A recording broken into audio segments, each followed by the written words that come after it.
दोस्तों ये हैं पाकिस्तानी टिक टॉकर स्टार मनाहिल मलिक, जो गुज़श्ता 2 दिनों से टॉप ट्रेंडिंग पर जा रही हैं और वजह इनकी नाजेबा वीडियोस हैं। आप में से कई दोस्तों ने वीडियोस देखी होंगी और बहुत से ऐसे दोस्त हैं जिन्होंने अभी तक सिर्फ सर्च ही की है बार बार, मगर उन्हें अभी वीडियोस नहीं मिली। दोस्तों ये हमारे यहाँ पहली बार ऐसा नहीं हुआ कि किसी टिकटॉकर स्टार की वीडियोस लीक हुई हैं। इससे पहले भी कई टिकटॉकर स्टार्स की वीडियोस लीक होती रहती हैं, जिसे लीक करवाने में उनका अपना ही हाथ होता है। जी हाँ, टिकटॉक पे मनाहिल मलिक के 10 मिलियन फॉलोअर्स होने वाले हैं। तो जब ये देखते हैं कि इनकी फैन फॉलोइंग कम हो गई है या लोग इन्हें बार बार देखकर बोर हो रहे हैं और व्यूज कम आना शुरू हो गए हैं, उस वक्त अपनी ये नाजेबा वीडियोस पब्लिक करते हैं ताकि पब्लिक में, आवाम में फिर से व्यूज हासिल किए जाएं। इन वीडियोस के बाद मनाहिल मलिक का एक बयान भी सामने आया। सबसे पहले आप लोग वो सुने।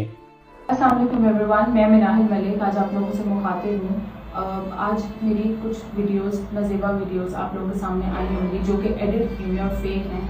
मैं यही चाहती हूँ कि आप लोग जिस तरह मुझे सपोर्ट करते आए हैं उसी तरह मुझे अब भी सपोर्ट करें। अब इस बयान के बाद अक्सरियत ऐसी थी जिन्हें इन वीडियोस का पता नहीं था, लेकिन मनाहिल मलिक के कहने के बाद उन्होंने धड़ाधड़ इंटरनेट पर सर्च करना शुरू कर दी, जिससे एक बार फिर ये टॉप ट्रेंड पर पहुंच गई। ये टोटल 10 वीडियोस हैं जो पब्लिक हुई हैं, जो वायरल हुई हैं। इन जैसी टिकटॉकर्स का तो किरदार ही यही होता है, इन्होंने यही कुछ करना होता है और यही करती हैं। मगर पाकिस्तानी अवाम का हाल देखिए, जो कल पंजाब कॉलेज में होने वाले वाक़े पर एहतजाज करते हुए नजर आ रहे थे, आज वो मनाहिल मलिक की नाजेबा वीडियोस सर्च करते हुए नजर आ रहे हैं। दोस्तों ये फेम लेने का सबसे घटिया तरीन तरीका है जो ये टिकटॉकर्स हजरात अपनाते हैं और बाद में अवाम की हमदर्दी लेने के लिए झूठ मूठ के ड्रामे शुरू कर देते हैं। ये वो लोग होते हैं जिन्हें ना अपनी इज्जत का ख्याल होता है, ना दूसरों की इज्जत का ख्याल होता है। ये फेम और पैसों के लिए किसी भी हद तक जा सकते हैं और लोग बड़ी अच्छी तरह जान चुके हैं कि इनकी ये वारदात पुरानी हो चुकी है।